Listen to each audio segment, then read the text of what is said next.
I have been informed that a school for training officers of Comptroller and Auditor General was established in 1950, and so far several batches of officers have been trained here.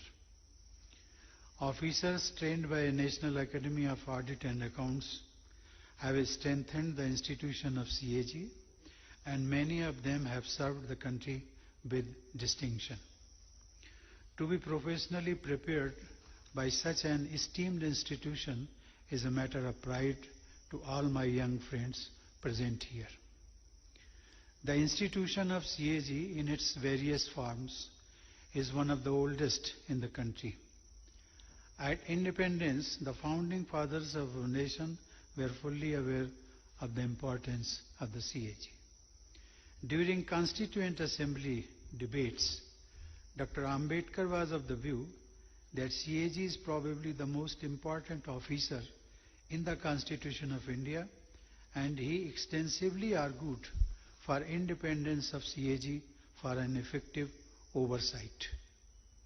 The institution, as envisaged by Dr. Ambedkar, has grown in strength in past 7 decades and has made immense contribution to improved governance. I congratulate all of you for joining such an important institution. I trust National Academy of Audit and Accounts has prepared you for challenges ahead.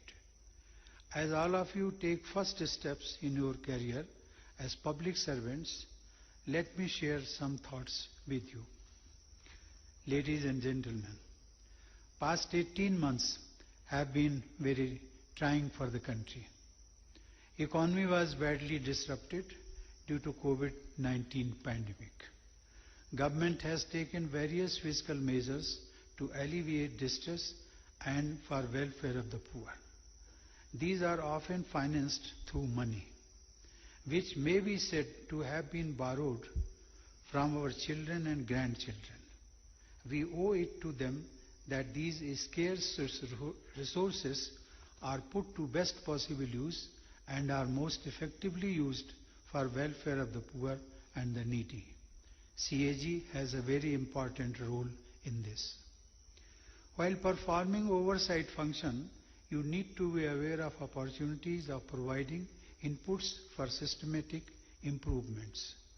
Audit engagements provide a unique opportunity of gaining deep understanding of system and place you in a good position of suggesting improvements. Governments will take serious note of advice made by an institution like CAG.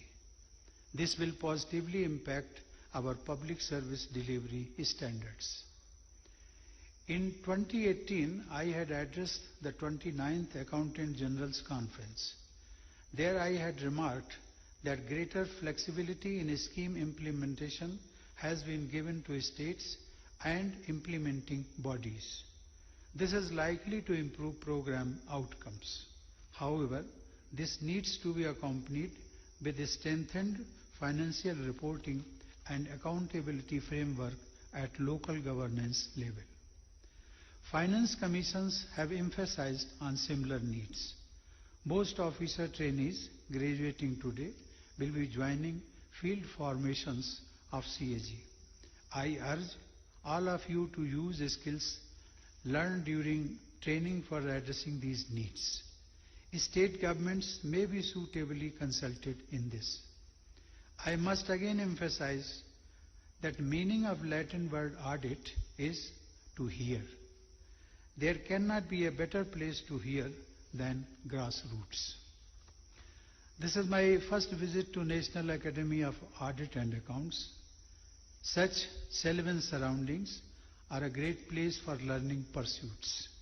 These surroundings also teach us of a very onerous responsibility of leaving same pristine nature for our future generations to enjoy. Despite India's developmental needs, we have undertaken significant responsibility to address global climate change challenges and environmental protection. I have been informed that CAG has taken measures to build capacities in the area of environmental audit. For our future, this is a very welcome step. We must always remember that constraints of resource finiteness can only be partly addressed by human innovation. For the rest, sacrificed by our generation is the only resource. CAG has a big role to play in making us aware of sacrifices we need to make for our future generations. Ladies and gentlemen, for citizen convenience, government processes are increasingly getting digitalized. Fast expanding technology frontier has reduced distance between state and citizens. Through direct benefit transfer, money can reach the poorest citizen in the most remote corner of the country at the push of a computer button. From audit perspective, this is a small challenge and huge opportunity. Using advanced analytics tools, information from large volumes of data can be weaned out without traveling afar. This can make the audit engagements more focused and efficient. Systematic red flags can be raised at an earlier stage.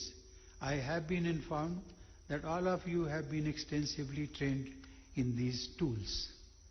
You must put your training to best use. It must be added that we have to keep pace with evolving technology landscape. I am certain that CAG is seized of the matter.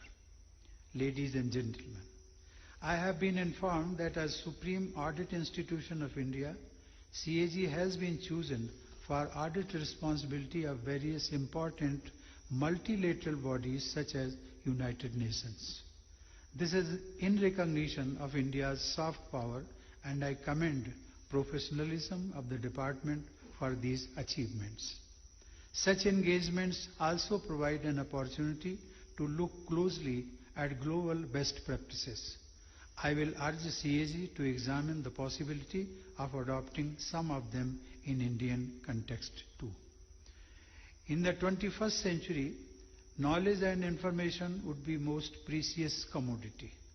Acquisition of knowledge will determine how wealthy a person is. This is truer for institution of CAG.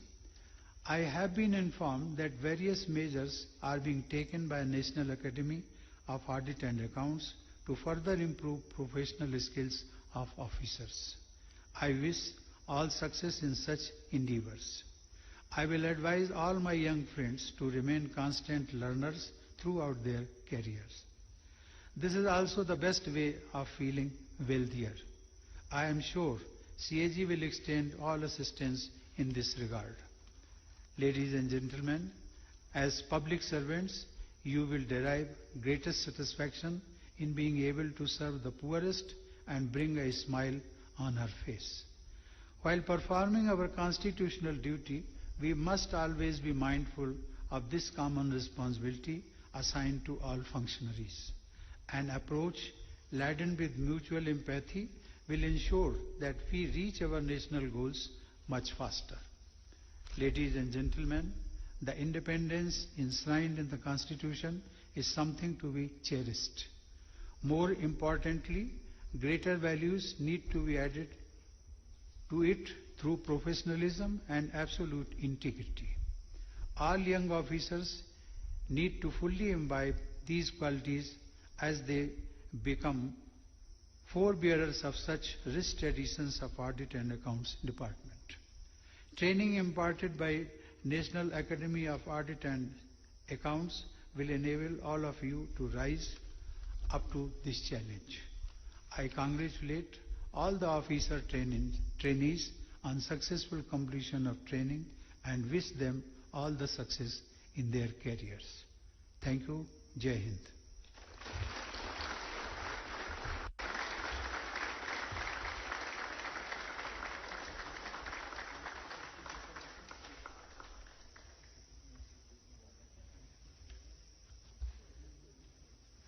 Thank you very much, sir, for your words of wisdom.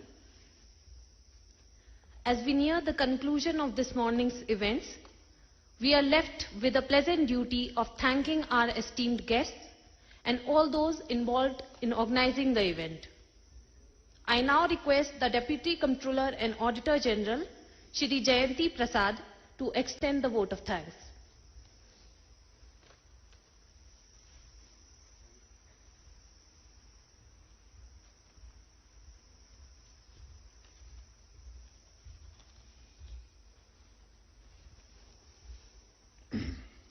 Honorable President of India, Shri Namnath Kovind ji, Honorable First Lady, Srimati Savita Kovind ji, Honorable Governor of Himachal Pradesh, Shri Rajendra V. Arlekar,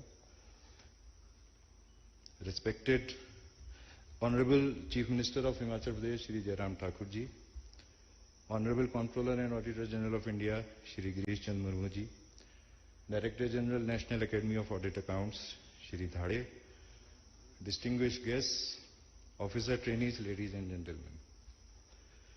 It is indeed my proud privilege to propose a formal vote of thanks on this august occasion of Honorable President of India presiding over the valedictory ceremony of the 2018 and 2019 batches of INDS officers.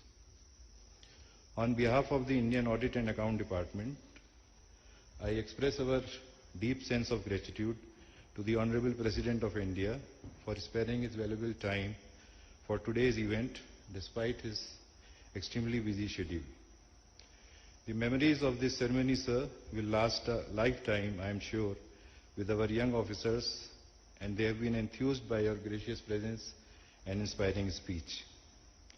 I also thank the Honorable First Lady for gracing the occasion and being with us today. Our academy at Yaroz, as we call it, has been home away from home for every INDS officer for over 70 years now. And all INDS officers have a special affection for Shimla and Himachal Pradesh. Today we are extremely happy and thankful to the Honorable Governor and Honorable Chief Minister of Himachal Pradesh for gracing today's ceremony in our premises. Your presence, sirs, has made today's event extremely memorable.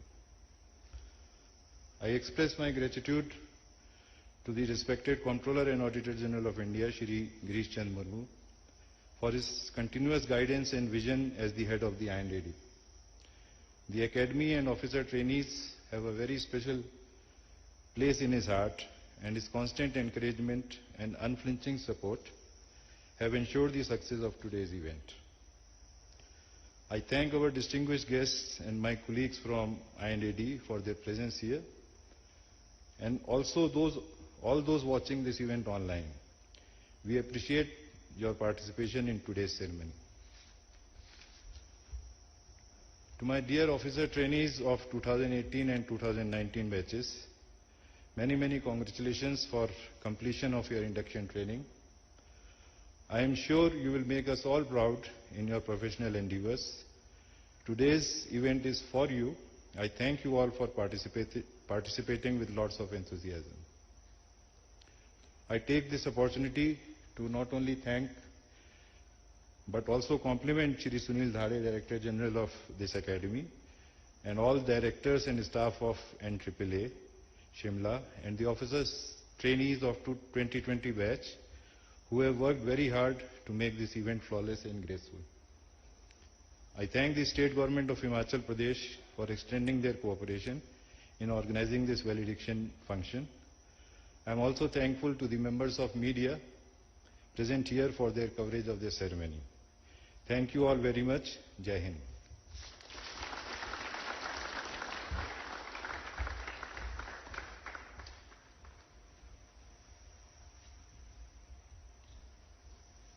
Thank you, sir.